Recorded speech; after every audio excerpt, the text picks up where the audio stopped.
Depop. My kids buy stuff off there. They're always, can I buy stuff off of Depop? Have maybe 30 of my daughters. Which was like the same size for Yeah. 8th grade until she went to med school. So it's all, it's something about it. It's like girl stuff. No, like teenage girl stuff is not professional adult girls. So yeah, so what's on because All right, good morning. I feel so free up here. I have no crutch. I'm like, it's the little things in life. I went to physical therapy on Friday and I walked in and he stole it from me. He's all, you don't need this anymore. You're not very nice. I was like, give it back.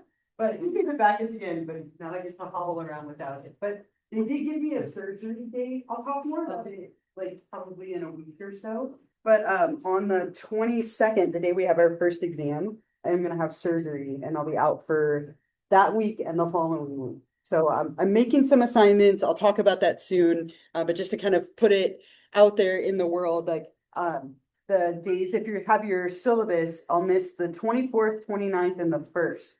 So I'll miss 3 classes, but I'm gonna make lecture videos and give you some kind of alternate things you can do at home so we don't fall behind. Apparently I didn't have to do any of that. They're like, you can just cancel, but I didn't want to not cover those chapters. So I'm gonna do that. Yeah, right. So when we get a little bit closer, maybe in like a week, I'll talk more about it, but just to plant it on your mind. But in the meantime, I feel so free, right? Not that I'm faster, I just don't click everywhere I go. Okay, so say this again. Yes. 24, you just write it up, 24. Yeah, so the 22nd, you have your exam.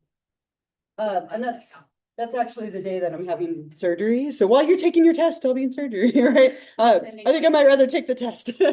But on that day, you'll have your exam, which we don't normally meet on that day because it's an online exam.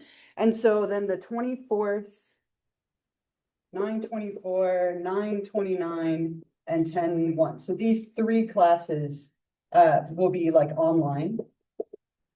So not in real time, but I'll give you just like alternate assignments. I'm going to make some lecture videos. And so you'll have an assignment or 2 and a lecture or 2 to watch, but we won't meet on these 3 days because I won't be able to drive or walk or do anything for like at least a week and a half. So I'm hoping on 10/6 I'm back and we're kind of going like normal. So it'll just be these 3 classes that I'll end up having to cancel.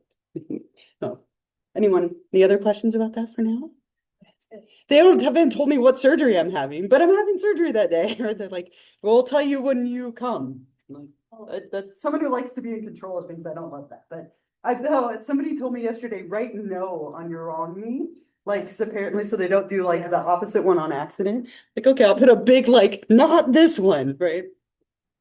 But I'll talk about this more, but for now, if you would like to kind of mentally note it, we'll have our exam and then these are the 3 days that I'll be gone.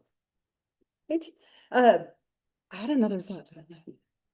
Before then though, because I'm like disabled at the moment, we're gonna go to Halloween Horror Nights and I get like a special pass, so I don't have to stand in line. I was like, oh, that's exciting. Anyone going this weekend? Yeah, okay, you have to tell me about it. We're gonna go on the 21st. And my kids, for the first time at 11 and 13, I'm so curious to see how they do with being chased and scared by everyone. So you have to tell me if you love it. They're so excited for like the 5 Nights at Freddy's. That's all they want to do is go to 5 Nights at Freddy's and eat at the pizzeria, and then anything beyond that is just like a bonus. So, all right, I could talk about that for a while, but I won't. I'll move on. We'll go back to this, but it's nice to see you all. I hope you had a nice long weekend. I get to tell you to have another weekend after today, but we'll back up. We ended here, right? We were talking about like naturalistic and clinical observations. We have a couple more types of assessments to go over, just a couple more, but this is a really big one. And I have kind of a fun personality inventory in here for you to take, which I imagine some of you maybe have taken at some point in your life. But personality inventories are used a lot to diagnose people and assess people. The most common one that we use, or I should say the most like comprehensive one that we use, is the MMPI, right? The Minnesota Multiphasic Personality Inventory 2, right? It's been updated. It needs to be updated again really badly. It's quite old, and the language that they use in it is still really dated. But these inventories are typically like some kind of written test or electronic test that you would take, where you answer like true or false, or you rate statements on a scale. And then it gives you some kind of assessment of your personality or different dimensions that it's measuring. The MMPI, as I said, is really like the most comprehensive. It has 567 questions on it. It's incredibly long. It takes hours to complete this thing. Anyone done it before? You would remember, right? Yeah, a couple of you, right? You answer true, false, or cannot say to all the different questions, right? And it's often like really benign stuff mixed with really like intense things. Like, I enjoy going to socials, which they mean by like parties. Again, it needs to be updated really badly. And you'd say true, false, or cannot say. I like houseplants. True, false, cannot say. I sometimes hear voices, right? It's like this whole, just all these different scales. It has so many scales in it, on your book. There's a whole list of them. But after you take this, it prints it out for you. It tells you things about like psychosis and neurosis, gender, how introverted or extroverted you are, how depressed or anxious you are. And these are things that we can use to help us with a diagnosis. It assesses some psychopathology along with a little bit of like personality in general. A couple of you had taken it. Anything you remember or any, you don't have, I mean, you don't have to share your results, but anything you remember about it? Or? Yeah. And sometimes people, because it takes so long, they start just answering randomly. There's even scales to assess that. You get bored. You're like, I'm over this. It's such a long test. Do you remember anything about it at all? Or? Sure. But I know I did take some personality tests, but that sounds familiar. Yeah. Okay. Yeah, and it's really commonly used, but again, it's extensive, so it's not for everybody. There is a really kind of short test that is a really good one in terms of personality. And I'm going to give this to you, and it's kind of a forced choice, which I never love, but you're going to pick one or the other. And there's 4 questions. So you're going to read the description for each one and then pick, are you one option or the other? And this is the CSI, the Cognitive Style Inventory. And again, I imagine several of you maybe know your like 4-letter type. If you've ever taken like this before. And if not, it's a really decent test of personalities. Tends to be pretty consistent.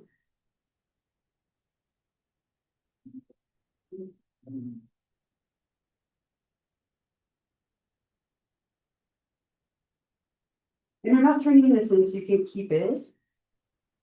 And there's a website at the top that has really great like analysis of what each type means if you want to look it up.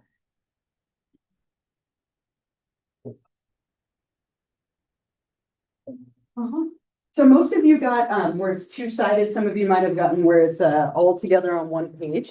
But what you'll do is you'll read each question, like what is your most natural energy orientation? Read the description on each side and pick the one that's most like you. Try to think about how you are like normally or like pretty often rather than maybe how you feel at the moment.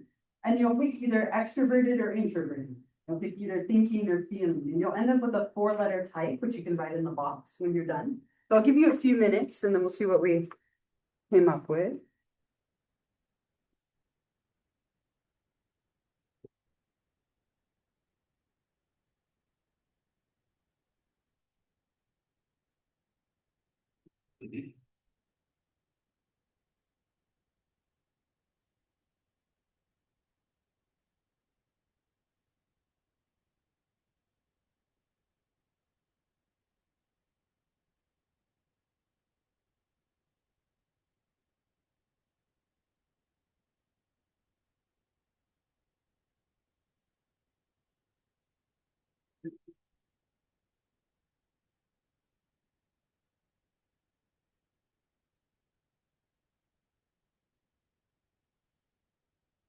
And if you're right on the line between the two, maybe like make a note to yourself so you can look it up, look both of them up and see what you think.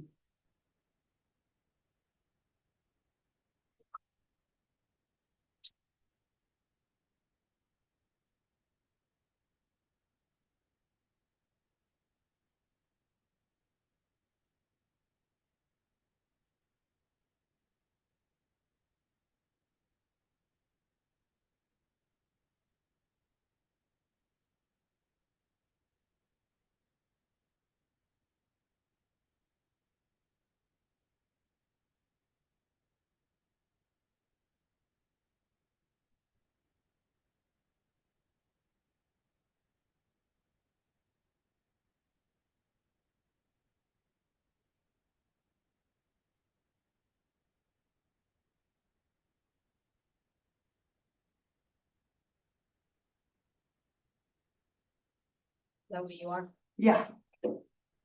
Yeah, I wrote mine up there. I guess it.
Another minute or so that we can talk about it a little bit.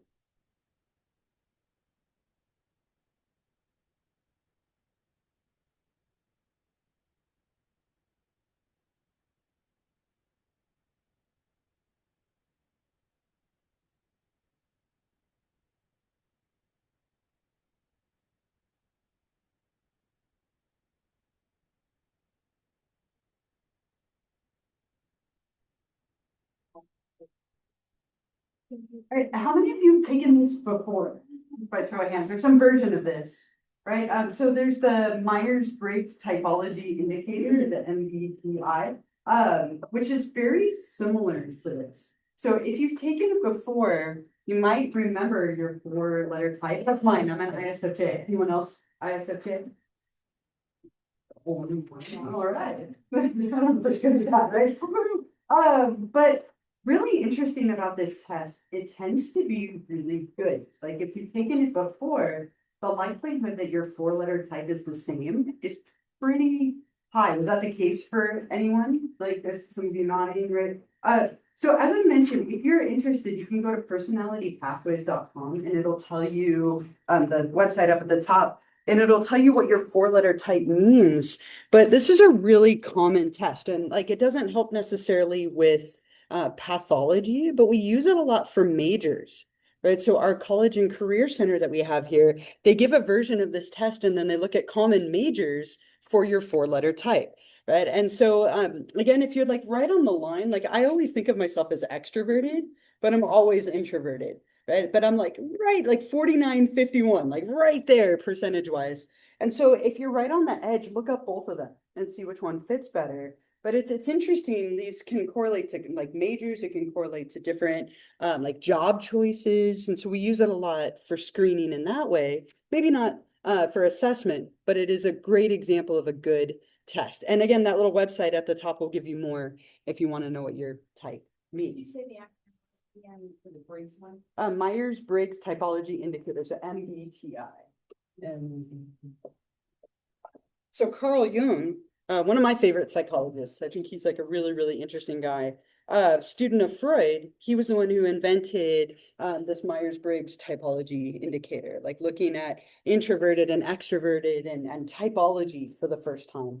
And so this is based on this test, but it's like a quicker version of it that you can take very informally.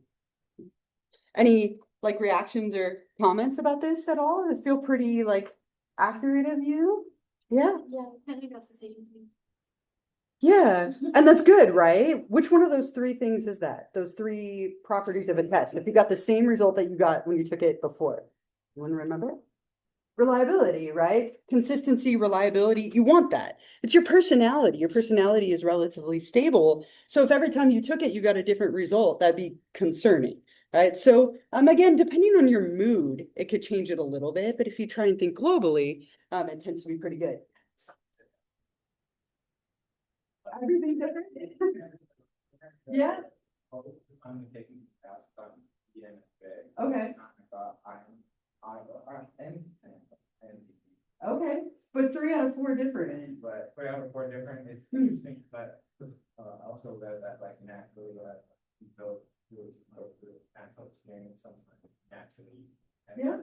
getting more experience with one another to the familiarity goes, so you naturally go on to the instead of if you grow up in school and have actually good experiences, there's studies that are showing definitely just increasing the self-learning will naturally keep your body. It could, and it could be that you were kind of on the cusp of them, and then so maybe as you get older or more comfortable, you gravitate a little bit back and forth. Yeah, and it's not always going to be same for everybody. But I'm glad you mentioned that because sometimes that happens, right? For people, they take it and like I'll sometimes end up E. I think it depends on my mood a little bit, but like I'm usually, if you're right on the cusp, it could go back and forth, but it should be relatively consistent for most people. So this is again, another big group of tests that we might use to diagnose people. And then finally, projective tests. Projective tests are another one that we use a lot of. And with these, they're really, really vague and ambiguous. And the goal with these is that you project or put on to these tests whatever is on your mind, right? Really fascinating group of tests, right? So what we see with these is you're kind of putting out there whatever you're thinking, whatever you're feeling. A very, very informal one that we use a lot, erase this here, is the complete a sentence test, right? It's so like informal, but it's called the Rotter incomplete sentence break or blank. I've heard it both ways, but they'll give you a sentence like, when I look in the mirror, I blank, smile, laugh, cry, right? What might it be, right? My daughter would probably say, put on makeup, right? Like every single time, but you fill in the blank, right? When I wake up in the morning, and you answer it. You look for themes. People project whatever is on their mind onto these things. If I only could blank, right? Walk. I don't know, walk. It's the first thing that came to my mind, right? But you're going to have things that come into your head like instantly. And from this perspective, they're meaningful. Another really, really commonly used one with children is the draw a person test. We use this a lot with kids. We ask a kid to draw themselves, and everything that they draw is meaningful, right? And we have to take into account artistic ability, but everything that they put in there is meaningful. We look for themes. We ask them to draw their family. Who do they include? What are they doing? What are they holding? How close are they to each other? Every little bit that they put in there can be meaningful. And just to play with this for a minute, I'm going to have you draw something for me. You need a blank piece of paper. You're not turning it in, but just so you have access to the whole page. It could be even the back of back of a scratch piece of paper, it doesn't matter. But I'm gonna have you draw something for me. And I am like the least artistic person in the world, so I won't judge your drawings in the slightest. But I'm gonna give you a informal projected test. 1 second. All right. So I would like you on your piece of paper to draw me a blivet. Waiting for somebody to ask me, right? Like, right?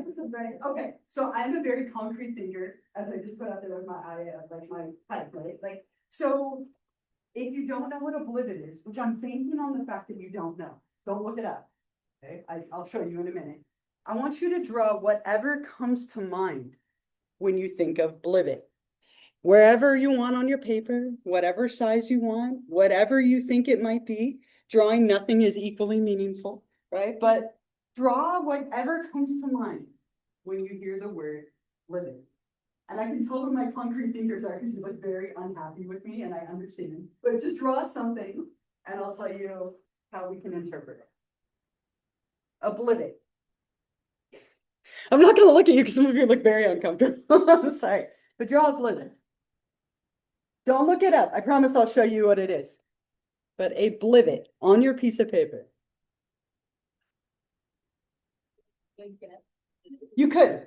We can come up with whatever is on your mind, whatever you think of when you hear that word, or your best guess, whatever you would like.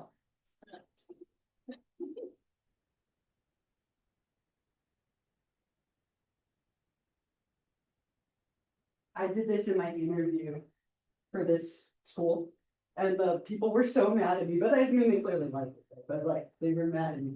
I don't know what it is. I still hear about it all these years later.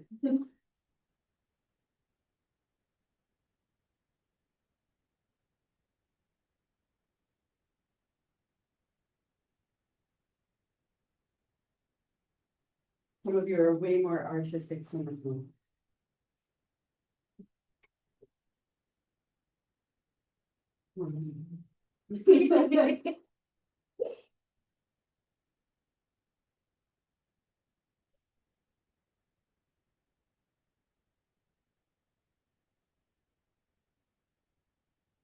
I'll give you another minute or two for your beautiful masterpiece.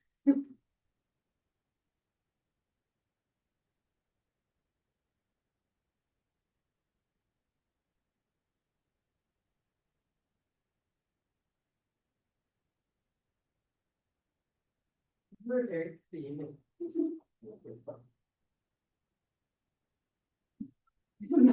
Yeah. That's okay.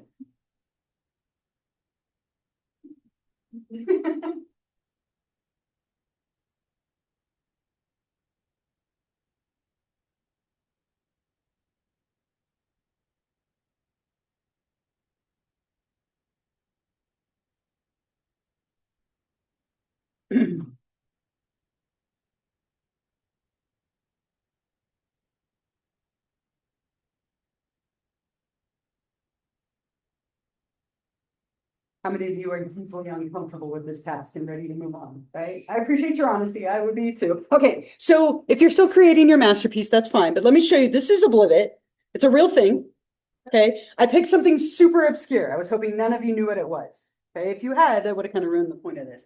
A blivet is this like impossible figure where the leg kind of appears and disappears. Totally not the point.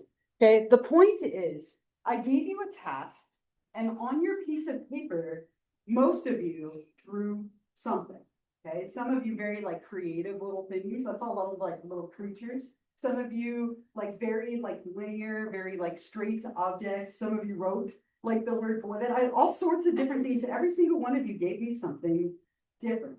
Now with a draw person test or a drawing like projective test, you can look for themes in the things that you drew, even something as meaningless as this. Okay, so now these are generalizations. They may or may not be true of you. And you always have to take into account your like confidence in the task, right? So if you were feeling really insecure about the task, it might be that, not your personality, if that makes sense. Okay, so one thing, how many of you drew something really, really small, something tiny? Okay. So some of you really small, some of you do things that were big, bless you. So really small tends to indicate insecurity, shyness, or maybe even instability. Now it can be that you were insecure or shy about the task at hand or your drawing ability. So you have to keep that in the back of your mind. If you drew something really large, it tends to indicate confidence, sometimes assertiveness, or maybe even being very extroverted and outgoing. Okay, so the size of your drawing sometimes can indicate personality characteristics.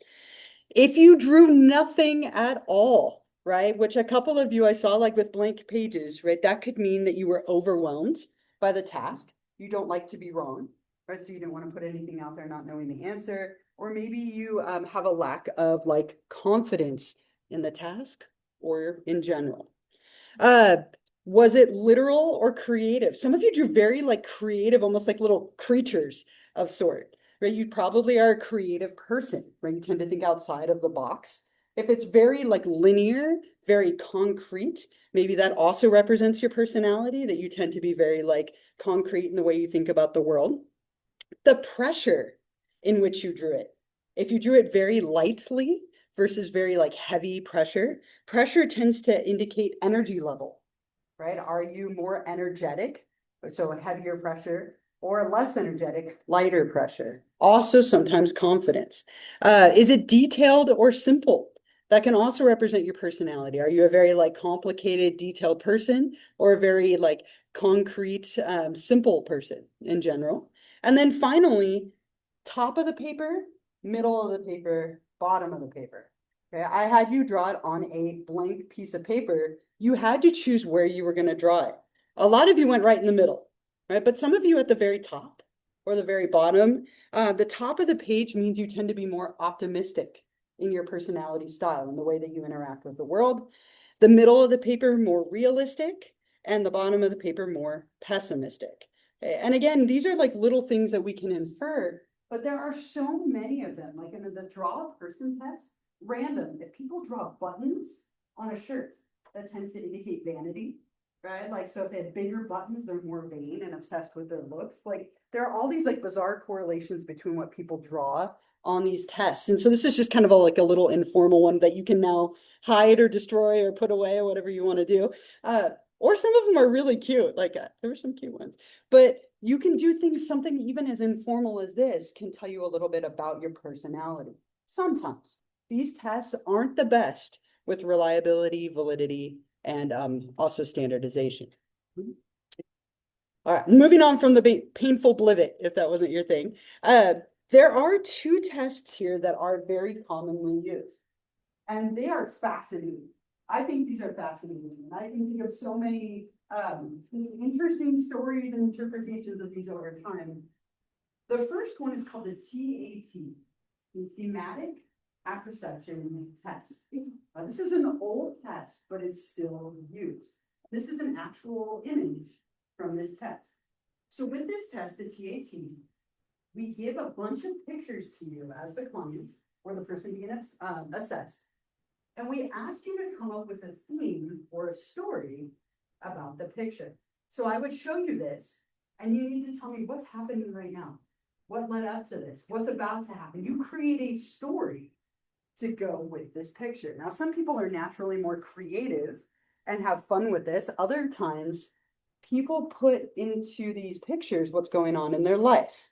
They project thoughts and feelings and experiences in their life onto these images. So it can kind of go either way, and it's up to the clinician to decide, are they being creative or is this something meaningful? And what we tend to do is look for themes. People tend to slowly kind of put little things from their life into these images, sometimes. So what I want you to do, find a couple of people around. You're going to do this several times in the next like 20 minutes or so. Find a few people around you. Talk about this picture. What's happening in this picture? Come up with like a story. You might all have different ones so you can share. But I'll give you just like 2 minutes and we'll talk about it together. Whoever's convenient, what's happening in this picture? Yeah,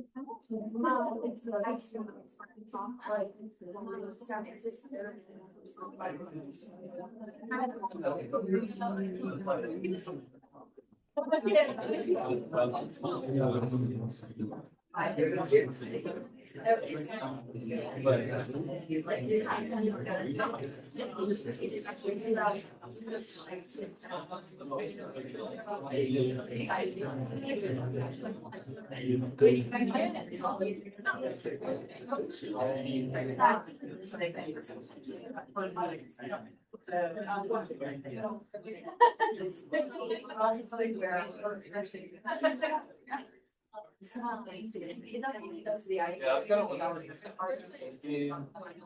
Putting back already so it's something bad. It's like it's like when you yeah, I feel like yeah, I feel like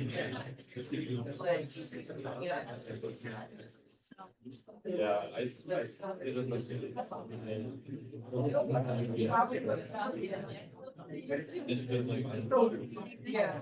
maybe she's like looking at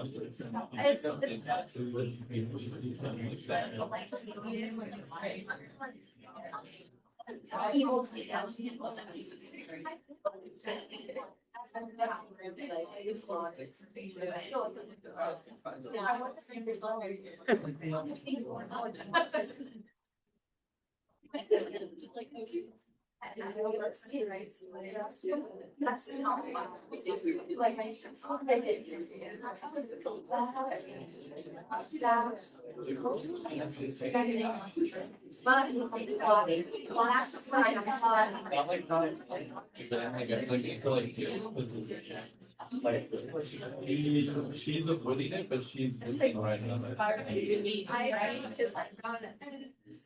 All right, I'm dying to hear what you came up with. There's one more of these in a minute, but this is a real picture. And there's no right or wrong answer, right? It's whatever you think. And again, some people are just really creative, right? And so you have to kind of learn to tease that out. But what's happening here? Anyone want to share what you came up with or what your group came up with? What do you think? What's happening? The second I look at this, first thing I think of a Valak. The profiler, the Marquis of Snakes, right? Whatever, yeah. But I've been watching a lot of scary movies, getting rid. The Defiler, thank you. I couldn't left my mind there. It comes out this weekend, the next one. I am too. I'm ready. My daughter wants to go see. But what else? What do we come up with? What do you think? Anyone? Yeah.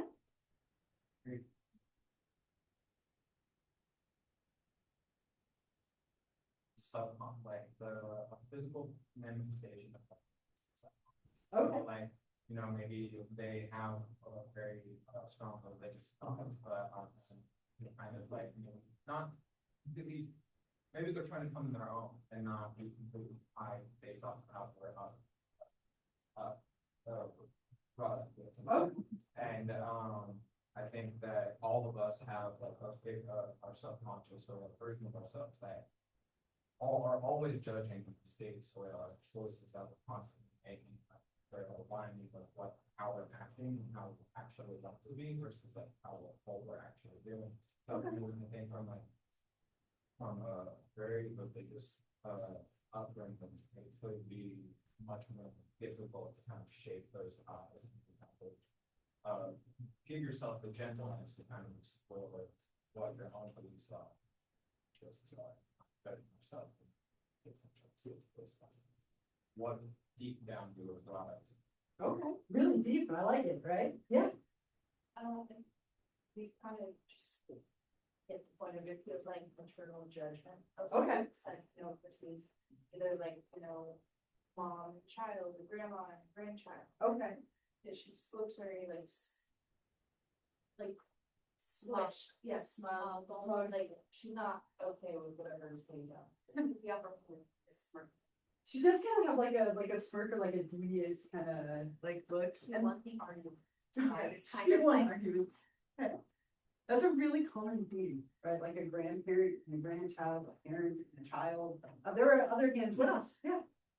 Well, at first I said that it was just like not a lady like coming in and talking. Okay. And then I was saying, oh, I think it's supposed to be scary, but I think I just said that because like of the movie. Yeah, And then sure. She was saying like, oh, well, it could just be a mom and a little talking. Okay, right, sure, right. There kind of is that theme of like the two of them like talking or interacting, like, and this could be very deep or it could be very shallow, right? There's kind of a lot of levels. There were more hands. What else? Yeah. I see this like guilt, like what, like she's like looking inside, like she looks like she's trying to ignore it, but it's looking like right at us. It. So I think like she's trying to like mask it, but like the guilt is there. Okay. always. Oh, interesting. So we have guilt now. Like, so you hear with different things coming up. Yeah. So stories, and Yeah. I automatically thought like, oh, this is a son, this is a mom. Mm. She's whispering devious plans. on She looks how to get devious. To like the royalty or like take out his wife for the money. Like, The plot thickens. It's very Game of Thrones, right? Like, okay. All right. I like it, right? And interesting. So you saw the person in the front as male. Okay. Anyone else see that person as potentially male? Not as common, but they made the person in the front a little more like androgynous so that you could go either way. What else? Any other like stories or thoughts? Yeah. It really looks to me like the person in the front is like, I know what's going on here, I'm gonna figure it out, and Uh-huh. then it's just going to go. Okay. We're going to. And then not knowing what they don't know, that person is dying in this church to them. Oh, I like it. This is getting dark, right? Perfect for September. We're in Vermont, right? Interesting thing that a lot of people sometimes point out, her finger looks very like bony, right? And so I had somebody last semester say she was dead, right? And that was like that was her skeleton with the bones. Like I see that now every time because of somebody and what they shared. Anything else? Yeah. Saw, so my first thought was that this is the same, Mhm. but it's Yeah. their version looking back on their old decisions that they made as a kid, and maybe being like, oh, I regret that I did this or didn't do this, and I'm sort of shameful of this thing, or I wish I didn't. I could not so differently. I had so many opportunities that. Yeah, and that's a really common theme too, right? This is somebody who's younger thinking about when they're older, somebody who's older thinking about when they were younger, and then sometimes you get themes of like guilt, shame, regret, murder. I like the murder, right? Like it could be all these different things, and again, it could be that you're just being creative because you like to write stories, or it could be that you're slipping in little things from your life, right? And that's up to the person to kind of decipher. One more for you. This one's very, we'll say, rich in content. Also, a real picture from this test. Okay, so it has some sexual content in here. Okay, so again, with your group, what's happening in this? Go ahead and talk about it together for me.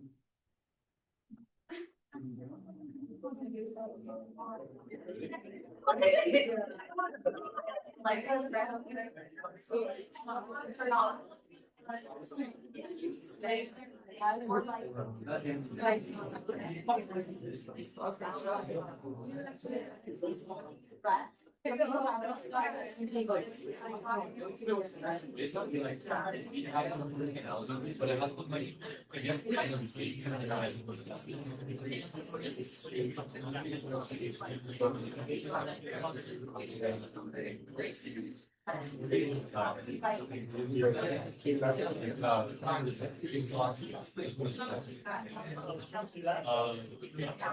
it looks like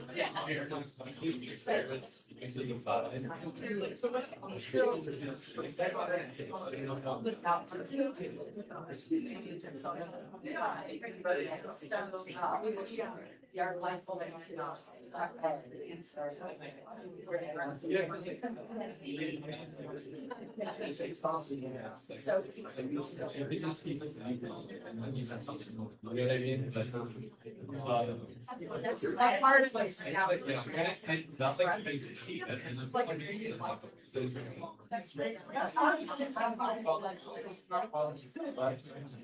Or like he's against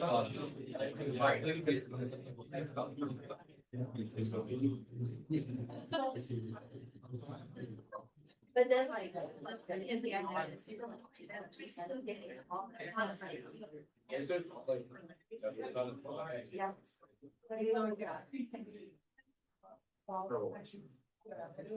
All right, what do we think is happening in this very loaded picture? Right. So there's a lot of content here, right? And everybody's always afraid to say that she doesn't look like she's alive anymore, but I think that's like that seems like a possibility. But what do we think? What's happening? What's happening in this picture? Anybody? Yeah. Oh no, right here. She's naked, obviously, and he's fully clothed, and he looks like he's insane. So it's like, I'm thinking a fair.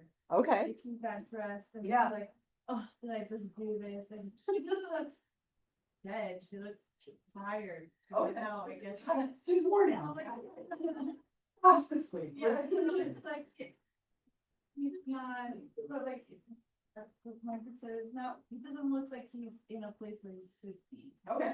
If he's ready to walk out the door right now, cool. Yeah. But There's a lot of, like a lot of people will say there's some kind of, like he cheated or an affair. It looks like he has like maybe shame, or he's just wiping his brow because he's exhausted. Hard to say, but it kind of looks like a shame kind of response, yeah. I think he just came back from work, he, found her dead maybe. Yeah. Yeah, that's another common one, right? He walked in and found her dead and he's crying or upset. Hear that one a lot as well. Yeah. Maybe like the sneaking Motel 6 hookups. Yes. Right, yeah, it's, this isn't a marital bed, people, right? Right, there's something like really off, the bed is small, right? It's a very small, like single bed. Now, these are older, which was more common when these were made, so that could be part of it. But it does kind of add to the like, to the whole story, yeah. this is actually a sick guy. Yeah. She was sick, because the chair space. Okay. That kind of sick, I didn't grow up Oh. with a different level. Oh, yeah. Like action. Okay. Because the chair spacing the bench, typically you'll see somebody's like sitting inside of the dog. Interesting, okay. Oh, I never even, And the table's on this, I was like, the table feels off, I saw the chair behind it, oh, spacing it. She was like, that's wild. I've looked at this picture for so many, I've never seen the chair. Never once, thank Oh, you, yeah. right, now I've seen something new, right? Anybody else? Yeah, Just kind of adding on to that, because that was kind of my second thought. At first I was like, oh, he's totally weird, but. yes, I was waiting for someone to say that, right, yeah. After that, I was looking at it, I was kind of thinking the same thing. It's like she's sick, but I was looking at the painting in the back. It's like, oh, maybe she's an artist. And back in this day, they had mercury in paint, and so Interesting. mercury poisoning.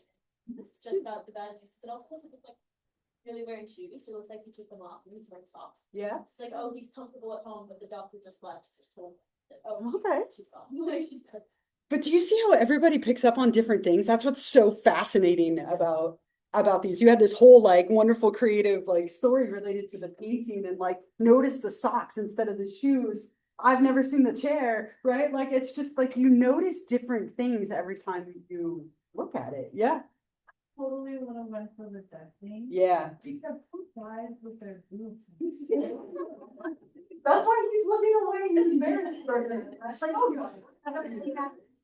Right? So there's something very unnatural about the way she's laying, right? Like to say that she's dead is not uncommon. He murdered her, right? Is not uncommon. That's a very common thing. They had a one night stand and he's like, oh God, you look better last night. Like that. Like it could be a whole variety of things. It's a dad who walked in and found his daughter who had committed suicide and he's looking away. Right? These themes, like people put things onto them that it could be again from movies and stories, but it could be meaningful. If somebody has themes of suicide here, are they thinking about that? Is it something we should look into more? Or like themes of murder and violence? Yeah. Did they have like? No. They just make them throw them out there. Yeah, they put them out there and then they look for themes, all right? You gotta love that, right? Yeah, something random. But let me give you an example of a really atypical response. So nothing anybody said was like super abnormal, right? Everyone's always afraid to say, and I'm not like interpreting your results, right, or what you said. But here's a very uncommon answer, okay? His eyes are tired from reading the books on the table. Ignoring the sexuality, ignoring the person in it altogether. You only focused on the books, and he's going like this because his eyes are tired. Okay, something like that where you ignore like the naked person, you ignore the sexuality, might indicate that somebody was uncomfortable with sexuality in some way, right? I would even say the fact that he just murdered her isn't abnormal, but kind of ignoring the interplay between them. Or maybe you just focus on the painting, right? Like his eyes are tired because he was staring at the painting, right? And you ignore her altogether. That would be normal. Yeah. I think it's also kind of like a perspective of the. Sure. Like, in this case, it was someone that was absolutely good personality, not a then, Mhm. and they were the ones that drove themselves in that position and their perception of the person that's closest to them is bad. Interesting, okay. It's interesting to kind of see like how can we see, all the other partner as someone that has with so much shape, so much life that their face isn't even visible. Yeah, When I first saw this, I saw that, okay, this is a very impulsive. okay. Because I feel like people that are very quick to cover themselves in shame Mhm. are quick to make decisions without thinking. And when I was thinking about this and looking back from the standpoint of the woman, sometimes I feel like you were saying, I feel like there are people with psychological, any of you guys have ever seen Arrested Development, talk about that, but there's a character that's inevitable, someone that's so uncomfortable with the body that we never be. So I feel like maybe it could be a play in homosexuality. To me, they're not comfortable in their body, that's why they have part of their solution. Okay, interesting, right? Again, just the layers of it, right? And the way that these are really used is again to look for themes. So let's say in this one, a father walked in and he found his daughter had committed suicide, right? She just told her grandma that she's really depressed and she's thinking about hurting herself, right? Like then all of a sudden you have this theme of like self-harm or like suicidality that's emerging. It's not always that obvious and blatant, but it can be, right? If somebody has something that's really truly like forward and on their mind in their life, they tend to put it into these pictures. Now, I will share an example of this with you. And I think about this every time I put this picture up. I taught in Colorado for a year. 16 years ago at this point, 1 year, my first year teaching full time, I was in a personality theories class. I put this up and I said, what do you think? Just like you just did. Exactly like you just did. And I didn't do that again for 10 years after this because it was so worrisome. Okay, I had a young man in my class. This young man right here just told his grandma that he plans to shoot his entire psychology class on Wednesday, like detail. Like he plans to shoot the entire class. He's really angry, right? And he plans to murder everyone at his school. On and on. I had to stop him. Really nice guy, actually. And he emailed me like 20 years, not 20 years later, 12 years later and apologized. Wild, out of nowhere. Sent me an email. Was like, I'd like to apologize for that day in that class. Nobody came back to the class after that because everyone was terrified that this young man was going to kill them, right? This was like shortly after Littleton shootings in Colorado. He got sent off. I never saw him again after that. And it was like this whole thing about him sharing this story about this young man telling his grandma how he was going to murder his psychology class. Okay, it took weeks to get everybody to come back with him gone. And I like was afraid to share it after that. Like he put that out there. He got into counseling. He got some help. And again, 12 years later, I heard from this young man and he apologized and he had gone into counseling and into that field. Happy ending, but it could have gone another way, right? People tend to put stuff on their mind. And I'm sure in his case, it was kind of a cry for help, right? And he got some help, which is good. But when someone has something really forward in your life, it's hard not to put it out there. All right. And that happens with these more than you would think. Was that a thought? Are there titles for either one of these? No, they're just random. There's a whole series of them, right? And these again are actual An artist images. did a different title for this. Yeah, they might, but they're not like out there and publicized for everyone to have access to because it's a privately Specific. used test. But I'm sure they might have a title in that book, but it's not something that's easily accessible. So next one, probably more frequently known about, the Rorschach ink blot test. Same idea, but these ones are ink blots. And you also share what you see, how many things you see. You don't come up with stories with this one, you just identify components of the picture. Okay, and the idea here again is that people tend to see themes in these images sometimes, or again, they could just be being creative. And so with this one, this was developed by a man named Herman Rorschach. Very low tech idea here. He dribbled ink on a piece of paper, folded it in half to create a mirror image, and he would show it to people and say, tell me what you see. Right. And so with these, you show them a series of these different ink blots, and they tell you what they see in them. And again, you look for themes. So really, this is like over the top obvious, but I found two examples of this in film. And I'll play them both for you. So you can also make some interesting correlations with intelligence with these. So oftentimes the number of things that people see can also be indicative of like levels of intelligence on like a correlational level. But I'll give you just a minute in your groups again. What do you see in these images? What are some of the things that you see? Go ahead and chat about it for a minute.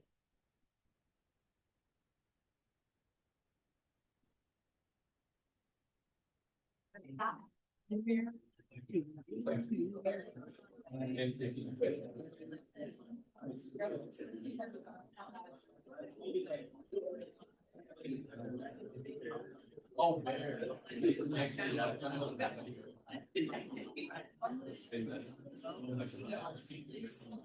Yeah, really, that's not even like.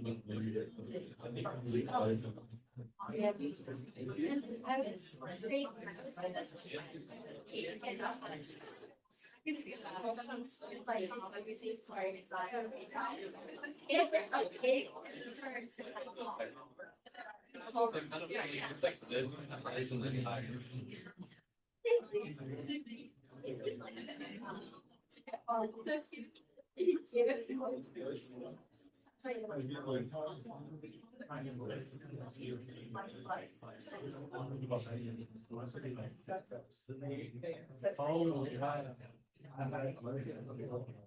that's the bottom half is it kind of looks like that. Oh, now I can't see it. And then it kind of looks like. And insects.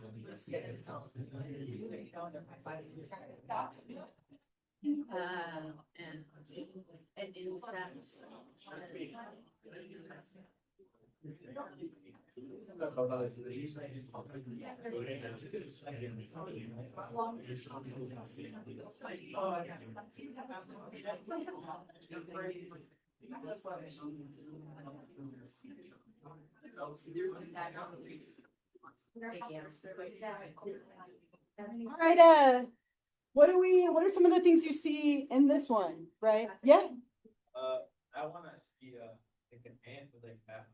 okay, all right. Anyone else? Oh, I'm sorry. Go ahead, sir. I wanna see, like, found. Ooh, Pennywise, right? That one's coming out too, right? soon. So many good scary movies, right? Okay, what else in this one on the left? Yeah.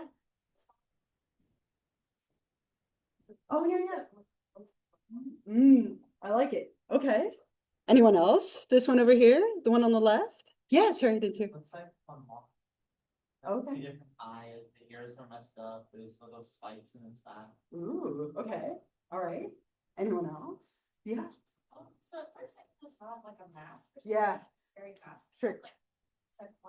Like the second one looks very clearly like two people, like the body ones and stuff like that. And so then I look back at the first one and then it started to look like two dancers that came off of something together, like circus like. Okay, okay. Yeah, I see like two pictures like their side profiles. Yeah.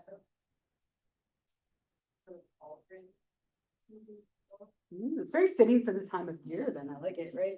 A lot of people see like a pelvic bone, right? Some kind of like pelvic bone, or I see like feet here. This is like the torso and the collar with the hands up, but there's no head. I don't know where the head went, right? Details, right? But you could see all sorts of different things. There's no right or wrong with these either. How about the one on the right? Yeah. Ooh, nice. Okay, right? Oogie boogie, right? Yeah. I see them high five. Yeah, I see two bears high-fiving. Like, Or then I see a face. okay, With the mouth open and the eyes. okay. Yeah, I can see that. Anyone else? One on the right? Things you see here? Anybody else? Yes, sir. I see like very similarly, kind of like people kind of come together, very similarly, how you would see like someone from just not like incarcerated or something and kind of like put their hand up to the glass. I feel like. Oh, okay. Putting their hand up to like a mirror, so it's almost like someone like meeting themselves, meeting themselves halfway. And then I think what's interesting is that you can kind of see like a road where their hands meet. Oh, yeah. That's very symbolic of like that, you don't know what's to come, that, it's a lead optimism. Interesting. So deep with your like explanations. I love it. I love it. It's very thoughtful. Anyone else? Anyone see like first thing I see when I look at this, and this is something interesting too. Do you focus on the dark or the white? Right? And there can be some interesting correlations there too. I see like a spinning top in the middle, like, and sometimes once you see it or someone points it out, then you can't unsee it, right? And so the more that you look at these, the more things you tend to see. But do people focus on the voids or the black first? Do you focus on the whole picture or the pieces? Do you have themes that emerge? One more of these, some of these do have color. This is also a real one from the test. So one last time, last one here, with your group, what do you see here? Yeah. Yes. Or an ice cream cone.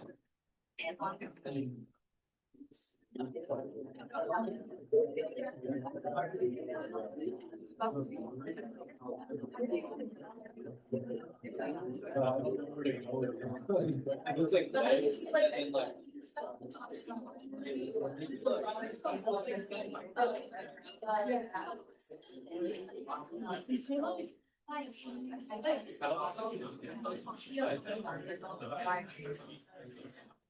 And then the top is just like a really weird.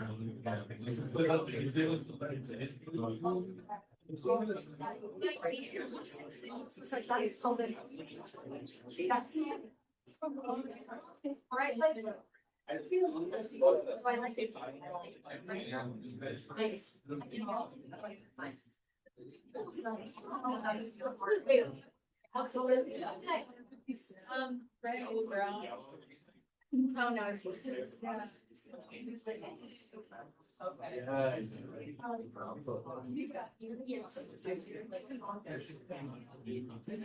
it's like, oh, there's the more bugs, was a friend.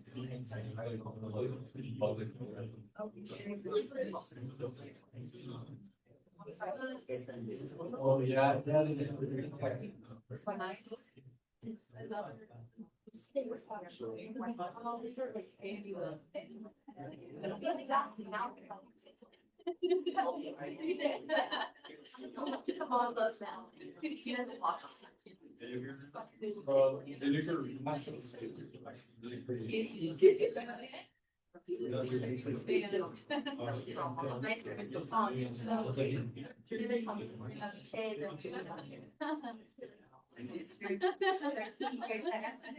All right, what do we see in this very colorful picture? Yeah.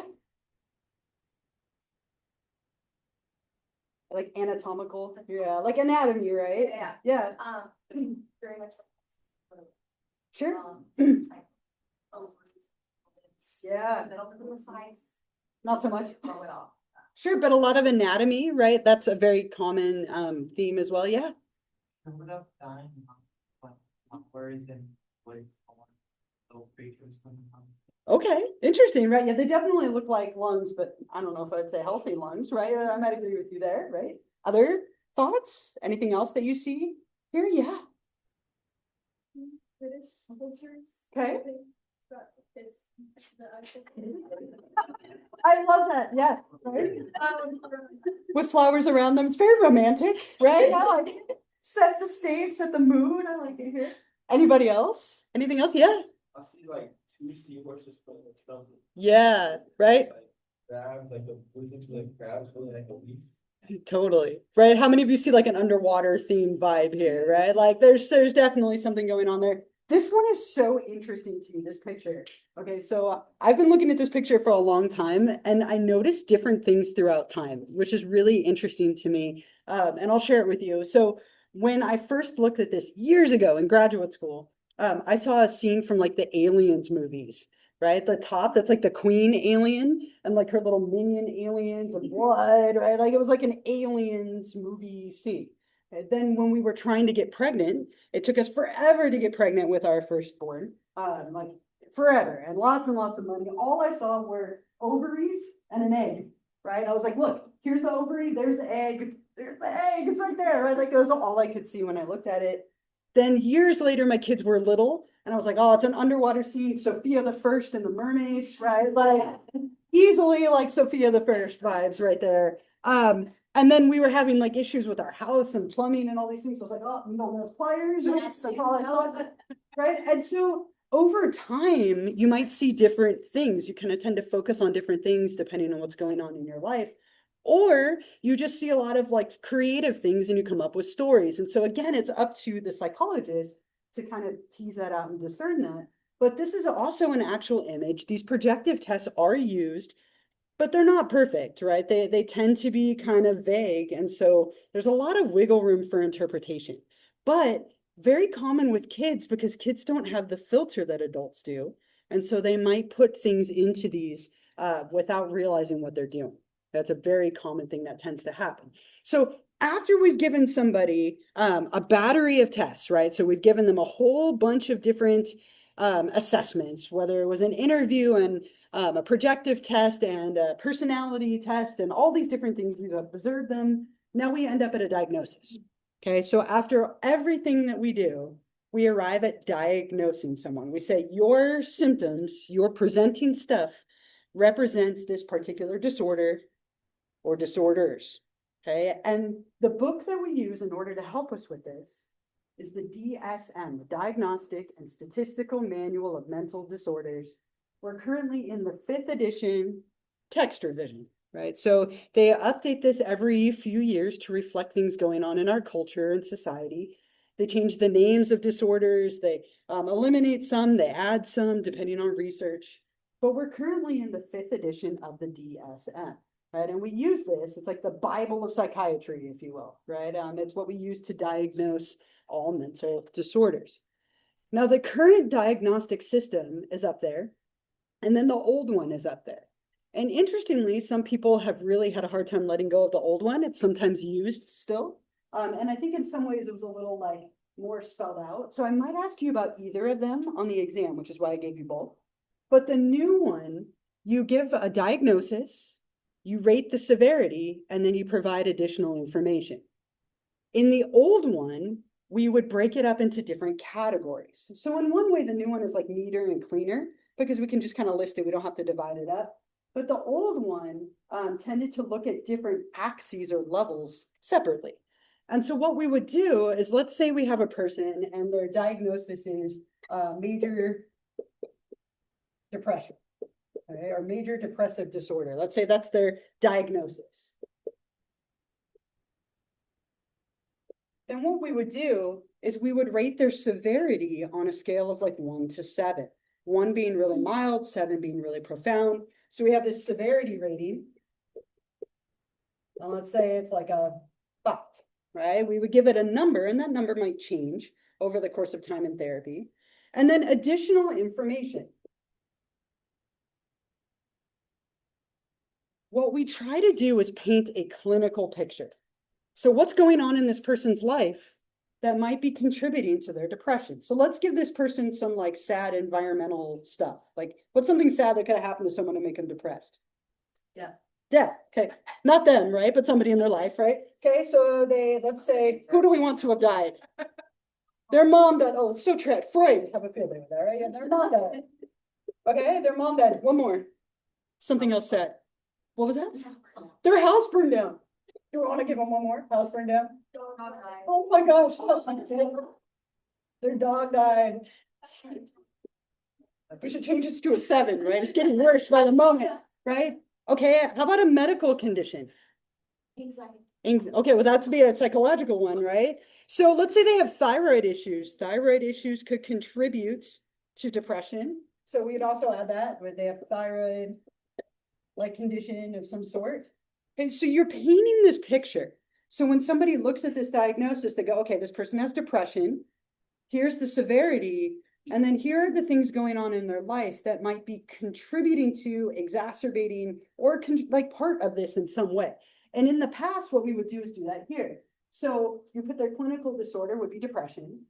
If they had a personality disorder or like an intellectual delay, something really global, we'd put that on axis 2. They got rid of, like, this title doesn't exist anymore, and we'll talk about that later. But like, does somebody have something big and global?